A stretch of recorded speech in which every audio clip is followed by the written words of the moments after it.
It is often said that a mother's love for her daughter is a silent guardian, always watching over her well-being, guiding her through life's storms. Is that the case in Auntie B's story? Let's find out. Beatrice, popularly called Auntie B, is the owner of a well-known restaurant in a vibrant city. She was a mother of 3 daughters and ran this restaurant, B's Delights, which was famous for its mouth-watering dishes and assorted meats. 2 of her daughters, Rita and Tina, had finished their secondary school, while Anita, who is the youngest, was still in secondary school. The restaurant was the family's sole source of income, and Auntie B left no stone unturned in making sure her customers were always satisfied. The restaurant was always opened from morning till night, providing services from breakfast to dinner. To keep her business thriving, Auntie B resorted to a variety of tactics, the most notorious of which was her special service, as she always called it, that attracted numerous male customers. Men frequented her restaurant not only for the delicious meals, but also for the chance to spend the night with either of her elder daughters for a price. This secret service provided the family with substantial additional income, and Auntie B was very strict with her daughters about it. At first, when the daughters finished secondary school, they weren't happy with what their mom was introducing them to, and they told their mom, "Mom, we don't like this. We want to go to school. My sister wants to be a lawyer and I want to be a medical doctor. Now that we are through with school, we want to go to the university."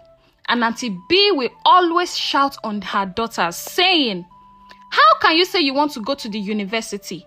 I have tried my best in training you down to secondary school level. Is this not selfishness? You want me to keep spending money on your education when your father, who is supposed to be taking care of you, ran away when you were just 10 years old? I have tried my best. You are through with secondary school, so now is the time for you to start supporting my business."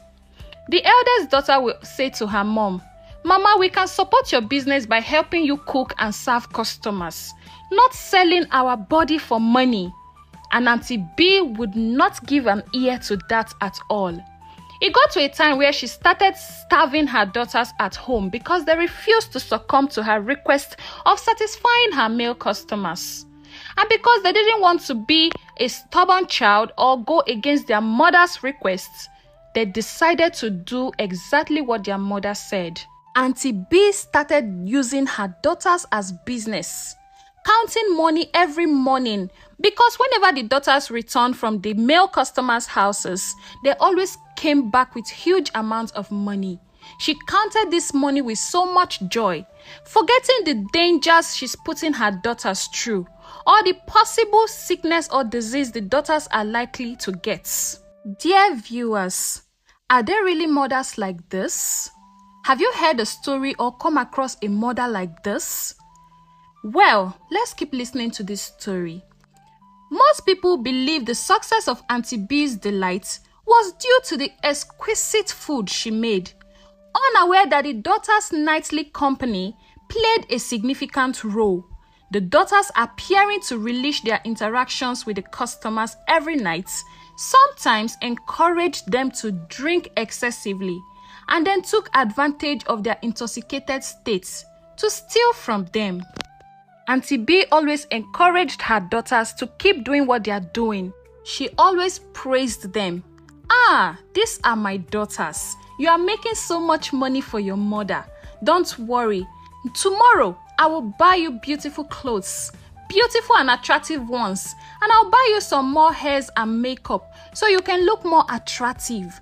Thank you, my daughters. Can't you see we are making so much money? You know your mother will not deceive you. We are making money, and that is all that matters.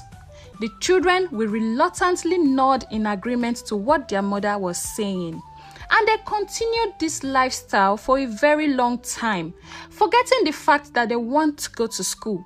Anita, the youngest daughter of Madam B, saw everything going on, and she said to her sisters, "Sister, I don't like this lifestyle you people are living, no. I'm not going to do this when I'm done with secondary school. Not knowing her mother overheard what Anita was saying, and she shouted from the background, "Will you keep quiet? What do you mean by you don't like what they are doing? The money you have been feeding with and wearing good clothes with, you think I'm picking the money from the ground? Finish your secondary school and join your sisters. I don't have daughters for nothing. You have to work for the money." And Anita said, "Mama, I don't think I'm going to do this." Madam B yelled at Anita, and she angrily left the house that evening. One evening, while Auntie B and her daughters were attending to customers, a luxurious car parked in front of the restaurant. Auntie B and her daughters were astonished. They have never seen such a wealthy customer before.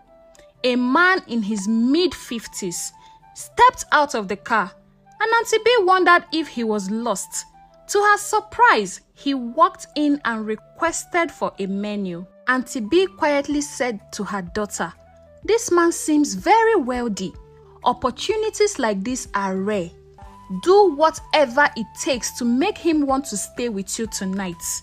If he becomes a regular customer, we will make a lot of money." And her daughter responded with a smile, "Don't worry, Mama. I've got this under control. He will be captivated by me." Tina assured her mother as she prepared the food. With a confident smile, she served the man. "Here is your order, sir. And there's something extra that can help with digestion if you are interested," Tina said, subtly flaunting her allure. The man's entrance focused more on her than the food. The man ate his meal, and after the meal, he approached Auntie B and her daughters to settle the bill. He handed Tina a generous sum of money. "I know this is more than what I owe, but consider it a token of appreciating your beauty. I will come back tomorrow. Then I will take the extra digestion you said." And Tina understood with a smile and responded to the man, "Don't worry, sir.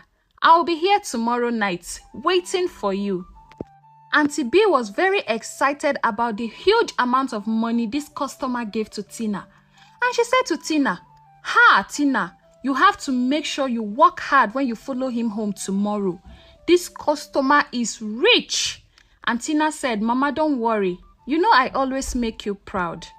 The next day, Tina was feeling an unease in her spirits. And she said to the mother, "Mama, I don't think I will follow that man home this night. I'm having an uneasy feeling about him." "Don't worry, Mama. Maybe some other time I'll follow another customer." And Auntie B yelled back at Tina, "You dare not say that. Ever since we started this business, this is the richest customer so far. How can you say you don't want to follow him this night when he comes? Tina, I don't want to hear that, oh. You better follow the man when he comes back." And then Tina responded, "Mama, please. Anytime I think of the man coming to pick me this evening, my spirit is always not accepting it. My heart is always skipping. Let's just let go of this man." And Auntie B was not ready to listen to whatever her daughter was saying. And she said, "Tina, you must follow this man, and that is final." And because Tina wanted to respect her mother as usual, she reluctantly agreed to follow the man.